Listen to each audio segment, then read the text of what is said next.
वक्फ की जमीन से अध्यक्ष महोदय माननीय मंत्री जी बताएं, और मुझे उम्मीद है कि जब जवाब देंगे तो बताएंगे कि वक्फ की जमीन से बड़ा मुद्दा वो जमीन है जिस पर चीन ने अपने गांव बसा लिए हैं, लेकिन कोई बाहरी खतरे पर सवाल बवाल न करे, इसलिए ये बिल लाया जा रहा है।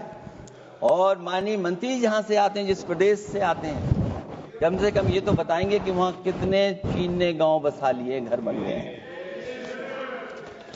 अध्यक्ष महोदय, आपके माध्यम से सरकार गारंटी दे कि वक्फ की जमीन कभी भी किसी भी पैतरेबाजी से किसी और मकसद के लिए किसी और को नहीं दी जाएगी। वक्फ की वर्तमान व्यवस्था में चाहे 5 साल के धर्म पालन की पाबंदी की बात हो, या कलेक्टर से सर्वेक्षण के हस्तक्षेप की बात हो, या वक्फ परिषद या बोर्ड में बाहरियों को शामिल करने की बात हो, इन सब का उद्देश्य मुस्लिम भाइयों के सार्वजनिक अधिकार को छीनकर उनके महत्व और नियंत्रण को कम करना है। ट्रिब्यूनल के निर्णय को अंतिम न मानकर उच्च न्यायालय में लेकर जाने की अनुमति देना दरअसल जमीनी विवाद को लंबी न्यायिक प्रक्रिया में फंसाकर वक्फ भूमि पर कब्जों को बनाए रखने का रास्ता खोलेगा। सबसे बड़ी बात यह कि वक्फ बिल के पीछे की न तो नीति सही है, न नीयत। ये देश के करोड़ों लोगों से उनके घर दुकान छीनने की भी साजिश है। भाजपा एक अलोकतांत्रिक पार्टी है, वो असहमति को अपनी शक्ति मानती है। जब देश के अधिकांश राजनीतिक दल वक्फ बिल के खिलाफ हैं, तो उसे लाने की जरूरत क्या है जो जिद क्यों कर रहे हैं सरकार। वक्फ बिल का लाना भाजपा की सियासी हट है। वक्फ बिल भाजपा की सांप्रदायिक राजनीति का नया रूप है। वो तो आपको काटेगा, और इसलिए काटेगा कि अध्यक्ष महोदय बाहर ये लिखते हैं सत्यमेव जयते, बाहर है लिखते सत्यमेव जयते, भाजपाई अंदर असत्य बात कहते। भाजपा वक्फ बिल लाकर अपने उन समर्थकों का तुष्टीकरण करना चाहती है जो भाजपा की आर्थिक नीति, महंगाई, बेरोजगारी, बेकारी और चौपट अर्थव्यवस्था से उसे छटक गए हैं।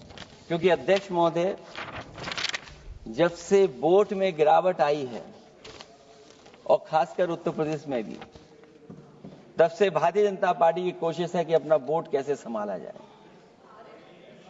ये वोट को संभालने के लिए बिल लाया गया है। भाजपा का लक्ष्य वक्फ की जमीनों पर है। इन जमीनों का नियंत्रण अपने हाथ में लेकर इन जमीनों को पिछले दरवाजे से अपने लोगों के हाथों में दे देना चाहती है। भाजपा चाहती है कि वक्फ बिल लाने से मुस्लिम समुदाय को लगे कि उन पर हक को मारा जा रहा है, वो उद्वेलित हों और भाजपा को ध्रुवीकरण की राजनीति करने का मौका मिल सके। क्योंकि अध्यक्ष महोदय, भाजपा का लक्ष्य यह है कि ध्रुवीकरण हो, क्योंकि वो जानते हैं कि ध्रुवीकरण जितना होगा उससे वो लाभ उठाने में आगे रहेंगे। तो ये वक्फ बिल जो लाया जा रहा है, वो अपनी वोट बैंक को संभालने के लिए और समाज को बांट करके ध्रुवीकरण करके राजनीतिक लाभ लेने के लिए लाया जा रहा है। और अगर इसके लिए नहीं लाया होता तो पहले से जो जितने फैसले लिए सरकार ने, क्या उससे देश और प्रदेश में कोई बड़ा बदलाव आ गया है? अगर स्मार्ट सिटी का बात करें तो कितनी स्मार्ट सिटी बन गई है आपकी? आपके नोटबंदी की वजह से न जाने कितना रुपया कहां निकल रहा है।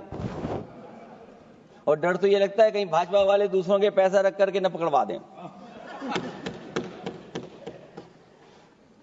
वक्फ बिल के आने से पूरी दुनिया में एक गलत संदेश भी जाएगा।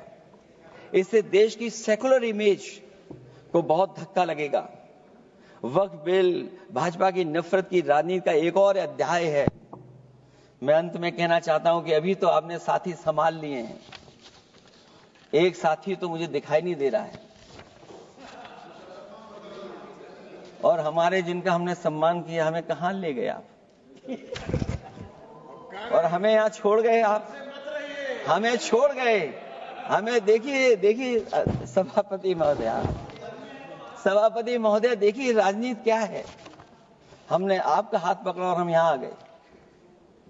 और आप हमारा हाथ छुड़ा करके वहां चले गए। इसलिए देखिएगा कब हमारा इनका हाथ मिल जाए। और मैं अध्यक्ष सभापति महोदया ये कहना चाहता हूं कि वक्फ बिल भाजपा के लिए वाटरलू साबित होगा, क्योंकि ऊपर से तो हाँ हाँ कह रहे हैं, लेकिन अंदर ही अंदर बहुत सारे साथी सहमत नहीं है। मैं अंत में इतना ही कहना चाहता हूं कि ये वक्फ बिल जो लेकर के आए हैं, कोई उम्मीद लेकर के नहीं आ रहा है। ये सोची समझी रणनीति का हिस्सा है, क्योंकि इनका जो बोर्ड बिखर गया है, ये मुस्लिम में भी बंटवारा चाहते हैं। मुस्लिम इस्लाम धर्म में कहीं बंटवारा नजर नहीं आता है, लेकिन इनकी कोशिश है कि इस बिल के माध्यम से हम मुस्लिम भाईचारा में भी बंटवारा करते हैं। बंटवारा तो पीडीए करेगा। अभी देखिएगा सभापति महोदया, हमारे एक सदस्य कह रहे थे कि चुनाव बहुत अच्छा होता है। इनसे बेहतर किसने चुनाव देखा होगा? चलिए धन्यवाद। वोट ही नहीं डालने दिया। सभापति महोदया, मैं धन्यवाद देता हूं। मैं और अपने दल और साथियों के साथ कहता हूं कि समाजवादी पार्टी बिल का विरोध करती है। वोट पड़ेगा तो हम इसके खिलाफ वोट डालने जा रहे हैं।